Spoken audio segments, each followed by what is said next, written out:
Marc Ravalman était arrivé au pouvoir après les élections de décembre 2001, c'est-à-dire après la défaite du président sortant Didier Ratsirac.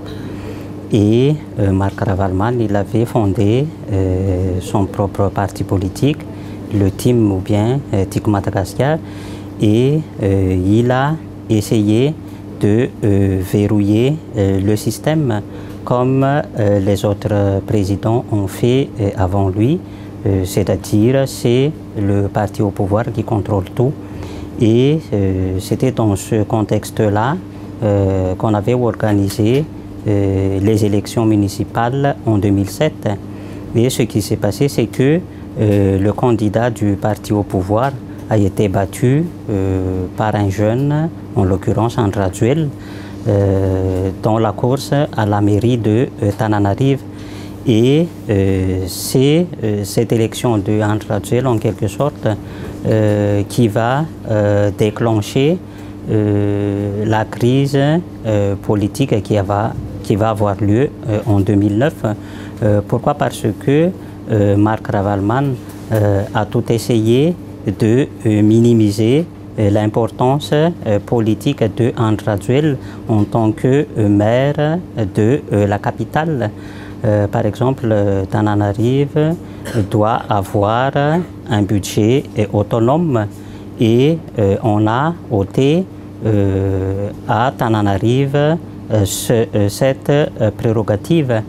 Et Andra Djuel, qui était mécontent de ce traitement injuste, décide de faire appel à la population tananarivienne pour s'opposer à ce qu'il appelle la dictature de Marc Ravalman. Et c'était pourquoi en janvier 2009 exactement, il va y avoir toute une série de manifestations de rue à Tananarive qui va conduire en mars 2009 au départ précipité de Marc Ravalman du pouvoir. Donc en mars 2009, comme on a évoqué tout à l'heure, il y a ce départ précipité de Marc Ravalman du pouvoir et c'est Andra Djuel qui a été appuyé par des militaires qui a pris le pouvoir et c'est ce qu'on a qualifié de coup d'État institutionnel à l'époque. Pourquoi? Parce que le président Marc Ravalman a transféré le pouvoir par voie d'ordonnance à des militaires. Mais les militaires désignés n'ont pas pris le pouvoir, mais ils ont transféré par la suite ce pouvoir à Andra Djuel. Et c'est ça qui a constitué le virage pour Madagascar en 2009. Et à partir de ce moment-là, ceux qui vont gouverner avec Andra Djuel, qu'on qualifie de putschistes par la suite, ce sont avant tout les adversaires politiques de Marc Ravalman pendant qu'il était au pouvoir entre 2002 et 2008, c'est-à-dire des personnalités ou bien des groupements politiques qui n'ont pas pu s'exprimer librement ou bien qui n'ont pas pu être intégrés au pouvoir vu le verrouillage systématique imposé par le team de Marc Ravalman parmi les auteurs du coup d'État. Il y avait même d'anciens collaborateurs de Marc Ravalman, c'est-à-dire des personnalités qui étaient tombées en disgrâce vu qu'elles ont voulu contester justement l'autorité de Marc Ravalman. C'est tout ce monde-là, c'est-à-dire Andra Djuel avec les anciens compagnons de Marc Ravalman qui vont effectuer la prise par la force du pouvoir et qui vont diriger Madagascar pendant 5 ans, c'est-à-dire l'équivalent d'un mandat d'un président de la République. Et cette crise va se terminer par les élections de décembre 2013. Celui qui va arriver au pouvoir en décembre 2013, c'est le ministre des Finances et du Budget de Andraduel, en l'occurrence Eri Razonarmapian.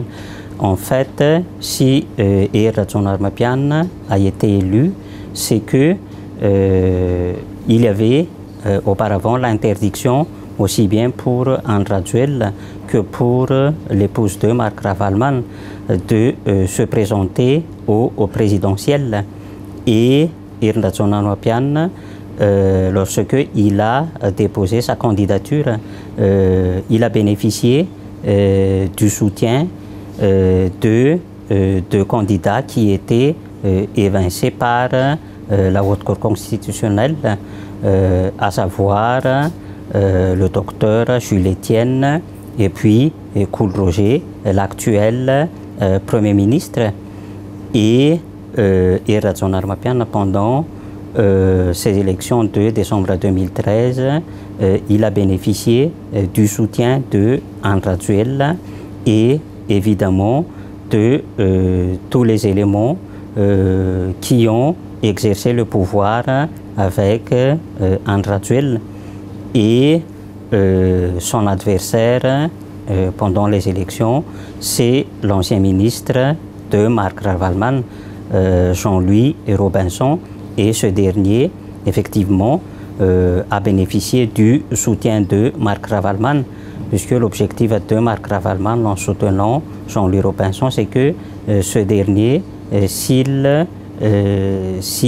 est élu, va favoriser en quelque sorte son retour à Madagascar.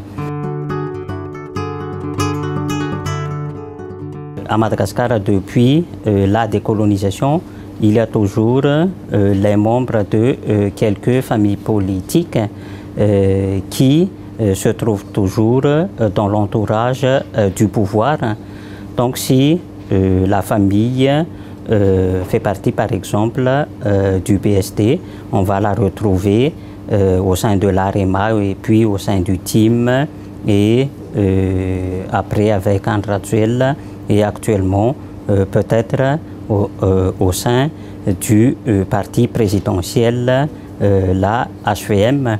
Et c'est l'existence de cette oligarchie, de cette minorité qui contrôle la vie politique en quelque sorte, qui ne fait pas développer le débat politique à Madagascar, puisque cette oligarchie essaie toujours de verrouiller le système à son profit, puisqu'il ne faut pas oublier c'est que faire de la politique à Madagascar, ce n'est pas comme ce qu'on a en Europe occidentale, où on se base sur un débat d'idées, mais à Madagascar, faire de la politique avant tout, c'est pour défendre des intérêts partisans, et c'est tout cela qui fait que on n'a que des alliances circonstancielles à chaque régime. Et sur ce point-là, on assiste tout le temps à une situation un peu rocambolesque. Auparavant, c'est-à-dire dans les années 1960, on avait des partis bien structurés, c'est-à-dire des partis politiques qui ont une idéologie claire, des partis qui se réclament du socialisme ou bien du communisme ou bien du marxisme. À partir des années 2000, Madagascar entre vraiment dans l'ère de l'économie libérale, et l'objectif à partir de ce moment-là, pour les politiciens, c'est de contrôler quelques secteurs de l'économie.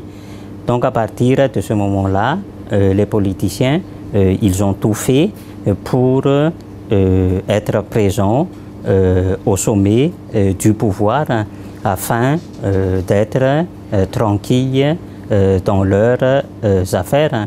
Madagascar, à partir de ce moment-là, ne connaît pas ce paysage caractérisé par le clivage gauche-droite, mais tout le monde se positionne tout simplement par rapport à ses propres intérêts.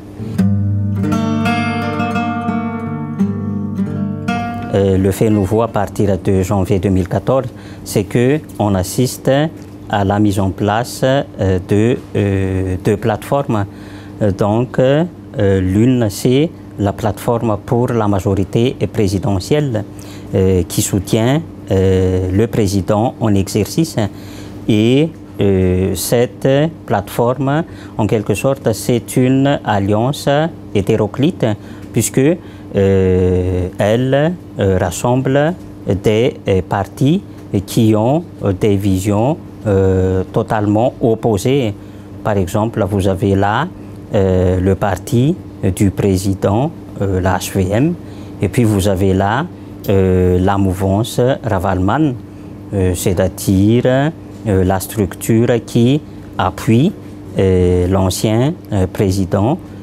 Et dans cette plateforme aussi, on a des partis qui étaient les adversaires même du président pendant la campagne électorale.